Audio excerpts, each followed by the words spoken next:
Movie की शुरुआत में हम एक मेटेरॉइड को देखते हैं जो पृथ्वी की तरफ तेजी से बढ़ रहा है। किसी भी समय वो हमारी धरती पर आ सकता है। और फिर सीन शिफ्ट होता है, जिसके बाद हम ऑल नाम के आदमी को देखते हैं जो कि समुंदर के बीच में खड़ा होता है एक बड़े शिप के पास। दरअसल उसे शिप के कुछ सामान को ले जाना था, जिसके लिए वो अपने साथ एक छोटी बोट भी लेके आया था।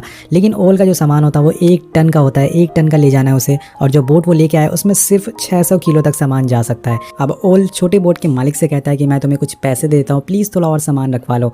लेकिन वो नहीं मानता, जिसके बाद ऑल के दिमाग में एक आइडिया आता है। वो बड़े शिप के ओनर से कहता है कि तुम बोट पे 1 टन का सामान रखवा दो, लेकिन उसे बताना मत, तुम उसे कहना कि ये सिर्फ 600 किलो का ही सामान है। अब शिप का मालिक ऑल की बात मान लेता है और छोटी बोट पे 1 टन का सामान रखवा देता है। और आगे जाके हमें इस बंदे की चालाकी का अंजाम दिखता है दोस्तों। कुछ दूरी पर जाके बोट डूब जाती है क्योंकि सामान उस पर ज़्यादा हो गया था, जिसके साथ साथ पूरा सामान भी डूब जाता है।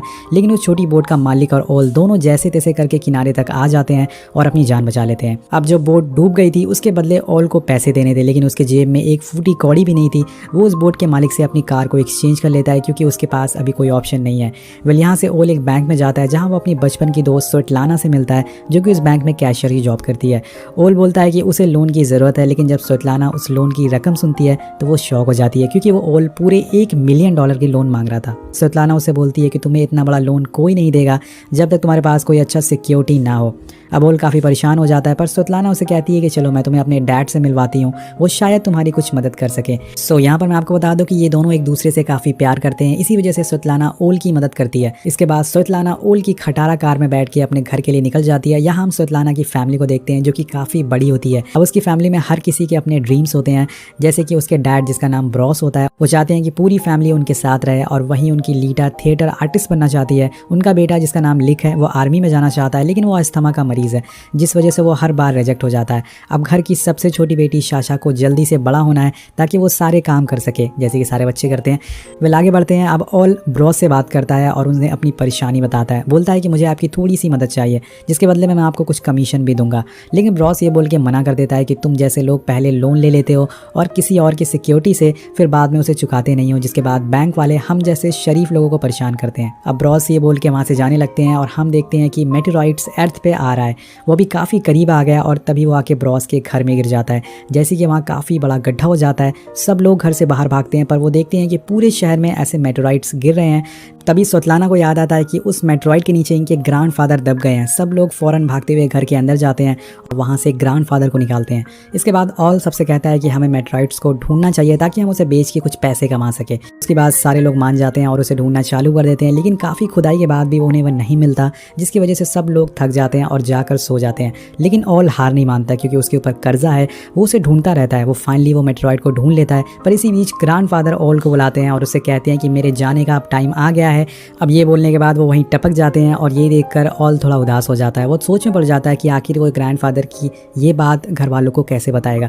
लेकिन ऑल हिम्मत करके स्वेटलाना के पास जाता है और उसे उठाने की कोशिश करता है, लेकिन वो इतनी ज़्यादा थक चुकी थी कि उसे बार बार उठाने पर भी नहीं उठती। और तभी वहाँ लिक आता है और ऑल को अपने साथ ले जाता है। यहाँ हम देखते हैं कि वो मेटेरॉइड अब पिघल कर लिक्विड बन गया है। लिक बताता है कि उस लिक्विड को डैड ने गलती से लात मार के गिरा दिया था, जिससे वो पूरे घर में फैल गया है। अब दोस्तों यहाँ पे एक ट्विस्ट की बात पता चलती है। उस मेटेरॉइड के फैलने की वजह से घर में ज़्यादातर लोगों के पास अलग अलग तरह की सुपर नेचुरल पावर आ गई थी। जैसे कि शाशा अब सुपरमैन बन चुकी थी और हर चीज़ को तोड़ सकती थी। लीटा अब हवा में उड़ने लग गई थी और वहीं स्वेटलाना के पास अब इनविजिबल होने की पावर आ गई। और ये सब देख के पूरे घर के लोग काफ़ी खुश और शौक भी हो जाते हैं। इसी बीच उन्हें एक और बात पता लगती है कि अगर वो साथ में रहे तभी ये पावर काम करेगी, वरना ये पावर काम करना बंद कर देगी। यानी कि उन्हें 20 मीटर की दूरी के अंदर ही रहना पड़ेगा अगर उन्हें इस पावर का इस्तेमाल करना है। अब जो ऑल होता है वो लीला और शाशा को लेकर डॉक्टर के पास जाता है ताकि वो चेक करा सके कि उनकी बॉडी के अंदर कोई दिक्कत तो नहीं आई है। लेकिन डॉक्टर चेक करने के बाद बोलते हैं कि ऐसा कुछ नहीं है, ये बिल्कुल फिट एंड फाइन है। अब घर आने के बाद सब लोग एक साथ डिनर कर रहे होते हैं कि तभी ऑल कहता है कि क्यों ना हम इस पावर का यूज़ करके कुछ पैसे कमाएं, इससे हमें काफ़ी फ़ायदा भी होगा और हम काफ़ी अमीर भी बन सकते हैं। लेकिन मिस्टर ब्रॉस उसकी इस बात को इग्नोर कर देते हैं। तभी वहाँ लिक आता है जो सबको बताता है कि उसे अपनी पावर का पता लग गया है। वो सारे लोगों को बताता है कि वो अब जानवरों से बात कर सकता है, जिसके लिए वो अपने डॉग के पास जाता है और जब वो भौंकता है तो लिक काफ़ी आसानी से उसकी भाषा को समझ जाता है कि वो क्या कह रहा है। उसी रात हम ऑल को भी देखते हैं जो एक आयरन रॉड को मोड़ने की कोशिश कर रहा होता है, लेकिन उससे वो रॉड नहीं मुड़ पाती। अब सभी के पास ये पावर थी लेकिन उसके पास कोई पावर नहीं थी। ये सोचकर वो काफ़ी उदास हो जाता है, उसे काफ़ी बुरा लगता है, जबकि उसने ही मेटेरॉइड को ढूंढा था दोस्तों। अब अगली सुबह हम मिस्टर ब्रॉस को देखते हैं जो कि टॉयलेट कर रहे होते हैं। उसी दौरान वो एक लंबी सांस लेते हैं और तभी अचानक से वो घर के बाहर आ जाते हैं। यानी कि उनके पास भी उनकी पावर्स आ गई थी जिससे वो कहीं पे भी ट्रैवल कर सकते थे। और इसके कुछ देर बाद मिस्टर मिस्टर ब्रॉस सभी को लेके लेक के पास जाते हैं जहाँ पे सारे लोग अपनी अपनी पावर को ट्राई करने लगते हैं। सारे लोग काफ़ी खुश होते हैं और तभी ऑल सबसे कहता है कि क्यों ना हम लोग एक बैंक लूटें अपने पावर को यूज़ करके और इससे हमें काफ़ी फ़ायदा होगा। दोस्तों ऑल किसी तरह से पैसे उसके वापस करना चाहता था, इसलिए वो ऐसे आइडियाज़ दे रहा था, लेकिन उसकी बात स्वेतलाना को कुछ खास पसंद नहीं आती, जिसकी वजह से वो ऑल को मना कर देती है। ऑल उससे काफ़ी नाराज़ हो जाता है और कार से वहाँ से जाने लगता है, लेकिन स्वेतलाना उसकी कार में जाके बैठ जाती है और दोनों वहाँ से निकल जाते हैं। लेकिन दोस्तों तभी अचानक से एक आदमी की कार आके उनके सामने रुकती है। वेल आपको याद होगा कि हमने कहानी की शुरुआत में एक बड़ा सा शिप देखा था जिसका ओनर से ऑल ने वादा किया था कि उसके 1 टन का सामान वो सही सलामत उसकी जगह पे पहुंचा देगा, लेकिन उसने उसे डुबा दिया। ये वही आदमी होता है जिसका वो सामान था और ऑल ने उसे वादा किया था कि वो उसके $1 मिलियन का जो सामान था वो उसे वापस करेगा। अब अभी तक उसने उसके पैसे वापस नहीं किए थे, तो वो डॉन ऑल को अपनी कार में बुलाता है और उससे कहता है कि मेरे $1 मिलियन तुम कब दे रहे हो, या मैं तुम्हारे ऑर्गन्स निकाल कर चाइना में बेच दूँ। अब ये सारी बातें सुन के ऑल काफ़ी डर जाता है और 1 हफ्ते का टाइम मांगता है पैसे लौटाने के लिए। उसी टाइम ये सारी बातें स्वेतलाना सुन लेती है, जिसके बाद वो बैंक लूटने के लिए मान जाती है। अब नेक्स्ट सीन में हम ऑल और स्वेतलाना को ब्रॉस को लेके एक बंगले में जाते हुए देखते हैं ताकि उसे वो देख के उसके मन में थोड़ा सा लालच आ जाए और वो बैंक लूटने के लिए हाँ कर दे। लेकिन मिस्टर ब्रॉस ठहरे गुरुकुल के प्रिंसिपल नारायण जैसे, जिनके उसूल ही सब कुछ होते हैं, भले ही पिछवाड़े में आग लग जाए लेकिन नवाबी ना घटे। वेल आगे बढ़ते हैं। अब यहाँ स्वेतलाना उसे थोड़ा इमोशनल ब्लैकमेल करती हैं ताकि वो रोने लगती है और अपने डैड से कहती है कि मैंने आपसे आज तक कुछ नहीं मांगा, ये पहली और आखिरी चीज़ है जो मैं आपसे मांग रही हूँ, प्लीज़ मान जाइए। उसकी इमोशनल अत्याचार की वजह से ब्रॉस फंस जाते हैं और हाँ कर देते हैं। अब घर आने पर ब्रॉस सभी लोगों को इकट्ठा करके बैंक लूटने के बारे में सारी जानकारी बताते हैं और उन्हें बोलता है कि हमें बस एक कार में बैठना है, बाकी जो काम करेगी वो स्वेतलाना करेगी। वो इनविजिबल होकर बैंक के अंदर जाएगी और पैसे लेके वापस आ जाएगी बिना कोई दिक्कत के। अब ये इनका काफ़ी आसान प्लान था इन्हें बैंक लूटने का। अब रात में ऑल गार्डन में होता है जहाँ वो एक कप को उठाने की कोशिश करता है बिना उसे छुए, और वो उठा भी लेता है, लेकिन तभी वहाँ स्वेतलाना आ जाती है जो कि इनविजिबल थी और वही वो उस कप को उठा रही थी, जिससे यहाँ भी ऑल भाई का एक बार और से पोपट कट जाता है। मतलब बेचारे का मतलब पोपट कटता ही जा रहा है। अब अगले दिन सारे लोग कहते हैं कि उन्हें इस पावर को पब्लिक को दिखाना है, लेकिन ऑल मना कर देता है, लेकिन थोड़ी देर बाद वो हाँ कर देता है क्योंकि उसे इन लोगों की ज़रूरत थी। वो सारे लोग एक थिएटर में जाते हैं जहाँ वो एक डायरेक्टर को अपनी पावर्स दिखाते हैं जिससे वो काफ़ी पैसे कमा सकें। वेल नेक्स्ट सीन में हम देखते हैं कि एक रात ऑल को भी पता लग जाता है कि उसके पास भी अब सुपर पावर आ चुकी है फाइनली, जिसमें वो अपनी उंगलियों से पानी निकाल सकता है। वाह क्या पावर है। अब दोस्तों पूरी फैमिली एक फ्यूनरल एजेंट के पास जाती है। दरअसल ग्रैंडफादर की आखिरी विश होती है कि उनका फ्यूनरल काफ़ी अच्छे से हो, जिस वजह से वो इस एजेंट के पास आए थे। अब इसके बाद ओल और शाशा एक साथ डिनर करने जाते हैं, लेकिन वहाँ ओल को कुछ गुंडे काफ़ी बुरा भला बोलने लगते हैं, जिससे कि शाशा को काफ़ी गुस्सा आ जाता है। वो अपनी पावर्स को यूज़ करके उन सभी को सबक सिखाती है, उनका पिछवाड़ा लाल कर देती है। अब फाइनली बैंक लूटने का टाइम आ जाता है और सारे लोग बैंक के सामने खड़े हो जाते हैं और जो करना था वो स्वेतलाना को करना था, जैसे हम जानते हैं। वो इनविजिबल हो जाती है लेकिन उसके कपड़े अभी भी दिख रहे होते हैं, तो वो अपने कपड़े भी उतार देती है और फिर इनविजिबल होकर ऑल के साथ बैंक के अंदर जाती है। ये एक बहुत ही फनी सीन होता है। अब फाइनली वो बैंक के अंदर जो ऑफिशियल होते हैं उनके पास जो लॉकर्स के कोड होते हैं, पासवर्ड होते हैं, उनको वो जान लेती है। पर तभी बाहर खड़ी कार को एक पुलिस की कार आगे धक्का देने लगती है, जिससे कि उन लोगों की रेंज दूर हो जाती है और अंदर स्वेतलाना दिखने लग जाती है। जैसे कि मैंने आपको बताया कि इनको पावर्स को यूज़ करने के लिए आसपास ही रहना ज़रूरी है, और ये मुसीबत देखकर ऑल कार से बाहर आता है और सारे लोगों को एक रेंज में लाता है, जिससे कि स्वेतलाना फिर से इनविजिबल हो जाती है और थोड़ी देर बाद वो वापस कार में आके बैठ जाती है बिना पैसे लिए, क्योंकि बाहर अब पुलिस आ गई थी और सारे लोगों को एक एक करके पुलिस की कार रोक लेती है। उसी समय ब्रॉस गायब हो जाते हैं वहाँ से, पर पुलिस उन लोगों की कार के पास आती है और उन्हें कुछ नहीं बोलती और जाने देती है। वेल अब थोड़ी देर बाद स्वेतलाना के पास ब्रॉस का कॉल आता है और वो से बोलते हैं कि उन्हें नहीं पता कि वो गायब होकर कहाँ पहुँच गए हैं। उसी समय कुछ पुलिस ऑफिसर अपनी वैन का गेट खोलते हैं और हम उसमें मिस्टर ब्रॉस को देखते हैं। मतलब कि वो गायब होकर पुलिस की वैन में पहुँच गए थे, मतलब ये बंदा गायब होकर कहीं भी पहुँच सकता है। लेकिन कुछ जुगाड़ करने के बाद ऑल उन्हें पुलिस से छुड़ा लेता है।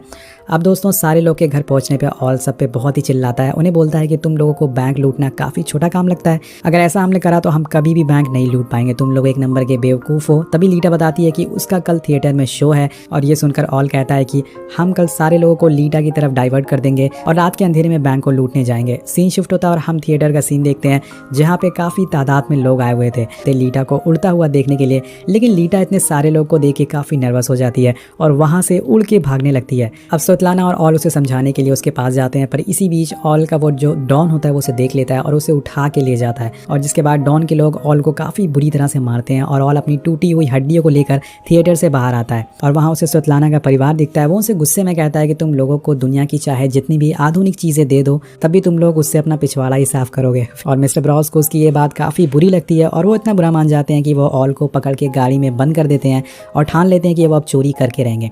अब सारे लोग दोस्तों आधी रात को बैंक के पीछे वाले गेट पे पहुंच जाते हैं और फिर लीटा उठ के बैंक की खिड़की पे एक चेन बांध देती है, जिसके बाद शाशा अपनी पावर से यूज़ करके उस खिड़की को को पूरी तरह से उखाड़ लेती है। वही मिस्टर ब्रॉस उस बैंक के सारे जो कैमराज होते हैं उन्हें ऑफ कर देते हैं और साथ साथ में उस रोड पे एक ट्रक लाके खड़ा कर देते हैं, जिससे कि जब पुलिस आए तो उन्हें अंदर आने में दिक्कत हो। ये सारी चीजें करने के बाद साशा उस पूरे लॉकर को ही बैंक की खिड़की से नीचे फेंक देती है, क्योंकि उसके पास सुपरमैन वाली पावर है। और फिर उस लॉकर को वो लोग कार में रख के वहाँ से भागने लगते हैं। लेकिन तब तक वहाँ पुलिस पहुँच गई थी और लिक बड़ी चालाकी से अपने डॉग्स को उन पुलिस वालों के बीच छोड़ देता है, जिसकी वजह से वो लोग वहाँ से निकलने में कामयाब हो जाते हैं। अब थोड़ी देर बाद सुबह हो जाती है और सारे लोग शहर से दूर एक जगह पर रुक के काफ़ी एंजॉय करते हैं कि तभी ग्रैंडफादर कहते हैं कि अब उनका मरने का टाइम आ गया है।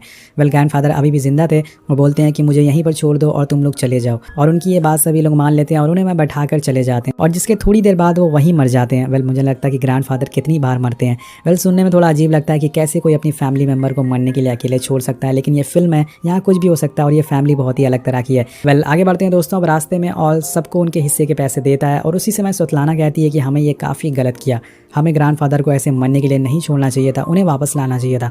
लेकिन ऑल कहता है कि हम वहाँ वापस नहीं जाएंगे। ये बात स्वतलाना को काफ़ी बुरी लगती है और जिस वजह से वो ऑल से कहती है कि तुम अपना हिस्सा लो और कार से उतर जाओ। उसकी ये बात सुन के ऑल काफ़ी गुस्से में आ जाता है और कार से उतर जाता है। अब यहाँ से सीन शिफ्ट होता है और हम देखते हैं कि ऑल ने पूरे $1 मिलियन उस डॉन को लौटा दिए थे और अब वो उन पैसों को लेके किसी और कंट्री में जा रहा था। लेकिन वो ऐसे इन पैसों को लेके फ्लाइट में नहीं जा सकता था, जिस वजह से वो एयरपोर्ट में जाके उन पैसों को अपने पेट में बांध लेता है, जिससे कि कस्टम्स वाले उसे पकड़ ना सके। अब वो बाहर आके अपनी फ़्लाइट का इंतज़ार कर रहा था कि तभी वो टीवी में देखता है कि स्वतलाना और उसकी फैमिली को पुलिस ने पकड़ लिया है। अब आप लोग सोच रहे होंगे दोस्तों कि आखिर इन लोगों को पुलिस ने पकड़ा कैसे, तो चलिए मैं आपको बता देता हूँ। वेल, हुआ ये था कि ग्रैंडफादर के मरने के बाद उनकी बॉडी उसी फ्यूनरल एजेंट ने ले ली थी, जिसके पास सारे ये लोग गए थे। और फिर जब वापस स्वतलाना और उसकी फैमिली उस एजेंट के पास गए तो ग्रैंडफादर की बॉडी लेने के लिए तो उसने मना कर दिया, जिसके बाद स्वतलाना की फैमिली ने उसे $1 मिलियन का ऑफर दिया और वो बंदा फाइनली मान गया और उसने बॉडी लौटा दी। लेकिन दोस्तों यहाँ पर उस एजेंट को थोड़ा सा इन लोगों पे शक हो गया, उसने पुलिस को बता दिया, जिसके बाद पुलिस ने तलाशी ली और इनके सारे सच सामने आ गए और उन्हें पकड़ लिया गया। मतलब दोस्तों ये कहानी सुन के ये लगता है कि नकल करने के लिए भी अकल चाहिए। अब नेक्स्ट सीन में हम देखते हैं कि ऑल ग्रैंडफादर को जिंदा लेके पहुंच जाता है, मतलब कि ग्रैंडफादर कभी मरे ही नहीं थे, मतलब अभी भी जिंदा है, ये बंदा कभी मरेगा ही नहीं। यहाँ हमें पता चलता है कि उन्हें जिंदा ही दफना दिया गया था। अब ग्रैंडफादर के आते ही सारे लोग एक रेंज में आ जाते हैं, जिसके बाद उनकी पावर्स वापस आ जाती है और फिर क्या सारे लोग पूरे कोर्ट में तबाही मचाना चालू कर देते हैं। ये लोग कोर्ट में होते हैं, लीटा उड़ के जज के ऊपर चढ़ जाती है और यहाँ पे एक बहुत ही फनी सीन दिखाया गया है। यहाँ ये फैमिली बहुत ही अजीब अजीब चीज़ें करती है, जिसे देखकर बहुत ही हंसी आती है। ऐसे ही लग रहा था कि कोर्ट में मजाक चल रहा हो। सो गाइस, यहाँ पर ये एक लो बजट मूवी है, तो इसमें कुछ भी दिखाया गया, मतलब बिना वजह के, बिना मतलब के, बस लोगों को हंसाने की कोशिश की गई है। अब जो कि इनकी पावर्स वापस आ गई थी तो साशा जेल की रॉड को तोड़ देती है और सारे लोग वहाँ से भाग के कोर्ट के बाहर आ जाते हैं। लेकिन वहाँ काफ़ी पुलिस होती है तो लीटा उनके सामने उड़ने लग जाती है और सारे पुलिस वाले उसे देख के शॉक हो जाते हैं, जिसकी वजह से उनका ध्यान भटक जाता है और इसी बीच सभी लोग वहाँ से कार से भागने लग जाते हैं। वो लोग एक पोर्ट पे आते हैं जहाँ उन्हें वही डॉन मिलता है, जिसे कि हमने मूवी की शुरुआत में देखा था। वो ऑल की मदद करता है और सारे लोगों को एक कंटेनर में बंद करके उन्हें शिप से चाइना भेज देता है। वो उनकी जान बचा लेता है। वेल, ये डॉन वाला सीन देख के आपको एक कोट याद आ गया होगा कि डोंट जज a book by its cover, मतलब कि वो डॉन दिल का अच्छा था, बस दिखने में खतरनाक था। तो ये पूरी फिल्म में यही दिखाने की कोशिश की गई है दोस्तों कि अगर आप अपनी फैमिली के साथ हो तभी आप ताकतवर हैं और सारी मुश्किलों से लड़ सकते हैं, जो कि रियल लाइफ में भी सच है। और दोस्तों इसी मैसेज के साथ ये कहानी